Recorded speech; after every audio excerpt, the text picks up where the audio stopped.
hal-hal yang menyentuh kepentingan negara, termasuk sempadan, haruslah dibincang cara berhemah.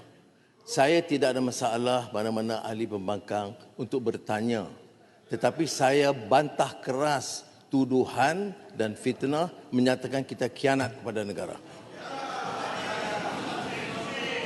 Jadi yang sebaiknya, kerana saya telah bentangkan dengan fakta dan dengan peta, sebaiknya teliti semula.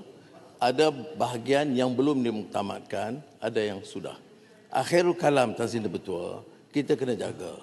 Hubungan kita dengan Indonesia sejak 1974 itu sangat baik. Rundingan itu diteruskan di semua peringkat. Dan selalunya kerjasama di antara dua-dua pihak, pegawai serendah-rendahnya, sehinggalah Ketua Menteri dan Perdana Menteri dan kerajaan dengan kerajaan Indonesia sangat baik.